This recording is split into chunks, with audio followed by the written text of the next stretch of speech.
सफ़ेद पड़ता चेहरा, आंखों के गिर्द गहरे स्याह हल्के, बेतरतीब बाल, सहमा हुआ सा लहजा और परेशान हाल, पुराने मगर साफ सुथरे कपड़ों में मलबूस। वो रोज़ाना सुबह मेरे पास आया करता था। वो बाप था, एक मजबूर बाप, हारा हुआ बाप। साहब मेरी बेटी बीमार है, उसका ऑपरेशन है, खुदा के लिए मेरी कुछ मदद कर दें, अल्लाह आपको बहुत अजर देंगे। काम में मगन दुकान पे बैठे कैलकुलेटर पर तेज़ी से उंगलियां चलाते हुए कनखियों से मैंने उसकी तरफ देखा और गोया हुआ, अच्छा खूब, ये काम ठीक है। ये मांगने के नित नए तरीके कहाँ से निकाल लेते हो तुम लोग? कभी माँ बीमार है तो कभी बीवी और कभी बेटी। अच्छा तरीका है हराम खोरी का। चंगे भले हो, कोई काम धंधा कर सकते हो, मांगने चले आते हो मुंह उठाकर। साफ करता हूँ, मगर 300 दिहाड़ी में घर का चूल्हा बड़ी मुश्किल से चलता है। बेटी का इलाज कैसे कराऊं? आप हस्बे तौफीक मेरी मदद कर दें, एहसानमंद रहूँगा। अल्लाह आपको 1000 गुना अजर अता करेंगे। मैंने ना चाहते हुए भी 10 रुपये का नोट निकाल कर उसे थमा दिया और उसे 10 रुपये का नोट थमाते हुए 10,000 बातें भी सुना दी, जैसे मैं अपनी जमा पूंजी उसे थमा रहा हूँ। और वो नज़रें झुकाए 10 रुपये का नोट लेता, दुआएं देता, रुखसत हो गया। ये पहली दफ़ा जब मेरी दुकान पर आया तब का वाक़या है। अब ये सिलसिला रोज़ चल निकला। वो आता, सवाल करता, मैं बातें सुनाता, वो सर झुकाए खड़ा रहता। मैं 10 रुपये देता, वो दुआएं देता, रुखसत हो जाता। ये पहली दफ़ा जब मेरी दुकान पे आया। एक दिन ऐसा हुआ कि सुबह मस्जिद से वापसी पर मेरे वालिद साहब ने मुझे 500 रुपये दिए।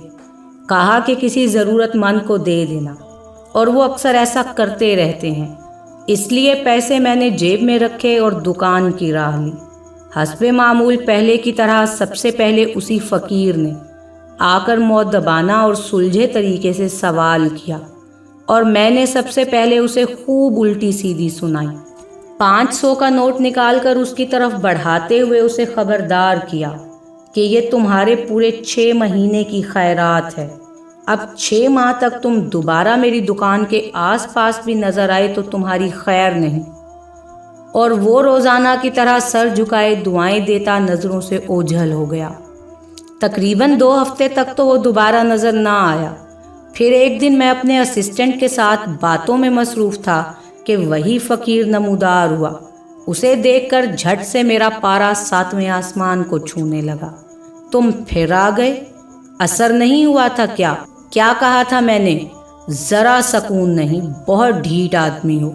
उसने मेरी तरफ खामोशी से देखा और बंद मुट्ठी मेरे सामने काउंटर पर खोल दी।